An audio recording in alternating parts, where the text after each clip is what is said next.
Hello guys, have you all? Welcome back to our channel. జనరల్గా మన daily లైఫ్లో మనం చాలా రకాల వర్డ్స్ అండ్ సెంటెన్సెస్ అనేవి యూజ్ చేస్తూ ఉంటాం కదా. సో అలాంటి వర్డ్స్ అండ్ సెంటెన్సెస్లో నుంచి నేను కొన్ని వర్డ్స్ తీసుకొని వాటికి సంబంధించిన కొన్ని ఎగ్జాంపుల్ సెంటెన్సెస్ అనేవి మీకు క్లియర్గా చెప్తాను. మీరైతే ఈ వీడియోని స్కిప్ చేయకుండా ఎండ్ వరకు చూడడానికి ప్రయత్నించండి. అలాంటి వీడియోస్ నా ఛానల్లో చాలానే ఉన్నాయి, వాటిని కూడా ఒకసారి మీరు ప్లేలిస్ట్లోకి వెళ్ళి చూసేయండి. మీకు ఏమైనా డౌట్స్ ఉంటే డిస్క్రిప్షన్లో నా ఇన్స్టాగ్రామ్ ఐడి అనేది లింక్ ఇచ్చున్నాను, ఒకసారి చెక్ చేయండి. మరెందుకు ఆలస్యం, let's go to the topic. First sentence ఒకసారి చూడండి. మనం డబ్బులు ఇవ్వకపోతే వాళ్ళు బాధపడతారు. అదేవిధంగా మనం వెళ్ళకపోతే వాళ్ళు బాధపడతారు. అంటే ఈ విధంగా బాధపడతారు అనే వర్డ్ని తీసుకొని దానికి సంబంధించిన కొన్ని రిలేటెడ్ ఎగ్జాంపుల్ సెంటెన్సెస్ అనేవి చూద్దాం. సో ఫస్ట్ వన్, నువ్వు పని పూర్తి చేయకపోతే అతను బాధపడతాడు. నువ్వు పని పూర్తి చేయకపోతే అతను బాధపడతాడు అని చెప్పాలనుకున్నప్పుడు he would be offended if you didn't complete the work. He would be offended అంటే అతను బాధపడతాడు.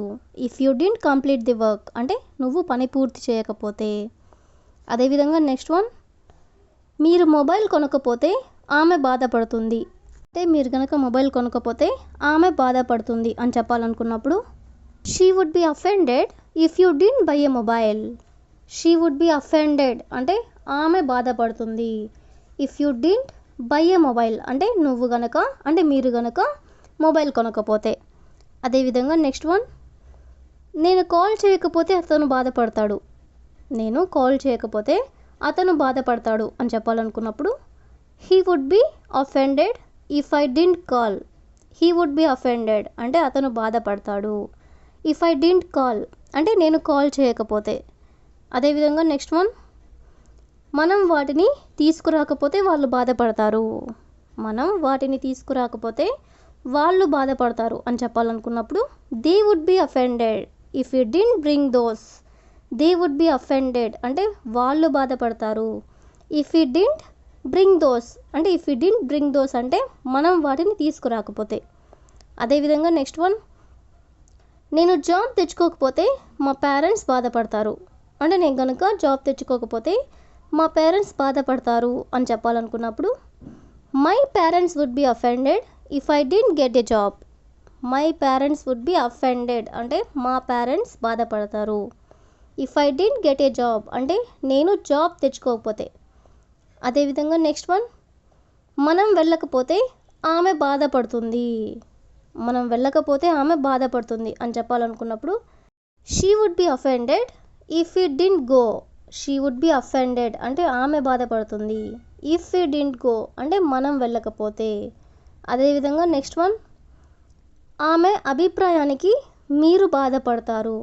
ఆమె అభిప్రాయానికి అంటే ఆమె యొక్క ఒపీనియన్కి మీరు బాధపడతారు అని చెప్పాలనుకున్నప్పుడు you would be offended by her opinion. You would be offended అంటే మీరు బాధపడతారు దేనికి, ఆమె అభిప్రాయానికి అనేదాన్ని బై హర్ ఒపీనియన్ అంటే ఆమె అభిప్రాయానికి.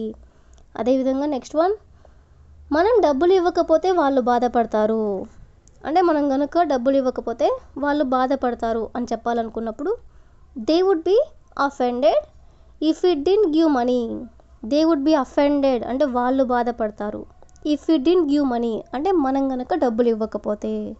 సో ఈ విధంగా మనం బాధపడతారు అనే వర్డ్ని తీసుకొని దానికి సంబంధించిన కొన్ని రిలేటెడ్ ఎగ్జాంపుల్ సెంటెన్సెస్ అనేవి చూసాం కదా. నెక్స్ట్ సెంటెన్స్ ఒకసారి చూడండి. ఆమెతో స్నేహం చేయండి లేదా అతనితో స్నేహం చేయండి లేదా మాతో స్నేహం చేయండి ఇలా చెప్తూ ఉంటారు కదా. సో స్నేహం చేయండి అనే వర్డ్ని తీసుకొని దానికి సంబంధించిన కొన్ని రిలేటెడ్ ఎగ్జాంపుల్ సెంటెన్సెస్ అనేవి చూద్దాం. సో ఫస్ట్ వన్, నా కొడుకుతో స్నేహం చేయండి అని చెప్పాలనుకున్నప్పుడు befriend my son. Befriend అంటే స్నేహం చేయండి. మై సన్ అంటే నా కొడుకుతో. అదేవిధంగా అతని భార్యతో స్నేహం చేయండి అనేదాన్ని be friend his wife. Be friend his wife అంటే అతని భార్యతో స్నేహం చేయండి. అదేవిధంగా ఆమె అన్నతో స్నేహం చేయండి అని చెప్పాలనుకున్నప్పుడు బీ ఫ్రెండ్ హర్ బ్రదర్ అంటే ఆమె అన్నతో స్నేహం చేయండి. అదేవిధంగా నాతో స్నేహం చేయండి అనేదాన్ని be friend me. Befriend me అంటే నాతో స్నేహం చేయండి. నెక్స్ట్ వన్, వారితో స్నేహం చేయండి అనేదాన్ని బీ ఫ్రెండ్ దెమ్ అంటే వారితో స్నేహం చేయండి. అదేవిధంగా మాతో స్నేహం చేయండి అనేదాన్ని బీ ఫ్రెండ్ అస్ అంటే మాతో స్నేహం చేయండి. అదేవిధంగా అతనితో స్నేహం చేయండి అనేదాన్ని బీ ఫ్రెండ్ హిమ్ అంటే అతనితో స్నేహం చేయండి. ఈ విధంగా స్నేహం చేయండి అనే వర్డ్ని తీసుకొని కొన్ని ఎగ్జాంపుల్స్ అనేవి చూసాం కదా. నెక్స్ట్ సెంటెన్స్ ఒకసారి చూడండి. ఇంటర్వ్యూ గురించి నాకు కొంచెం భయంగా ఉందని నేను ఒప్పుకోవాలి. అని నేను ఖచ్చితంగా ఒప్పుకోవాలి, నాకు ఇంటర్వ్యూ గురించి కొంచెం భయంగా ఉందని.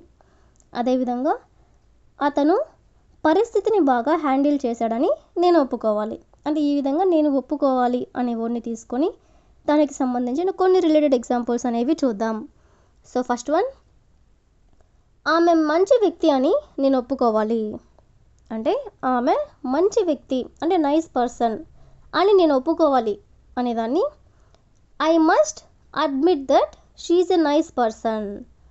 ఐ మస్ట్ అడ్మిట్ దట్ అంటే నేను ఒప్పుకోవాలి ఏమని, ఆమె మంచి వ్యక్తి అని. So she's a nice person. అదేవిధంగా నెక్స్ట్ వన్, నేను తప్పు అని ఒప్పుకోవాలి. అంటే నా డెసిషన్ కానీ ఏమైనా సరే నేను తప్పు అని ఒప్పుకోవాలి అనేదాన్ని I must admit that I was wrong. I must admit that I was wrong. అదేవిధంగా ప్రజెంటేషన్ మరింత ఆకట్టుకుందని నేను ఒప్పుకోవాలి.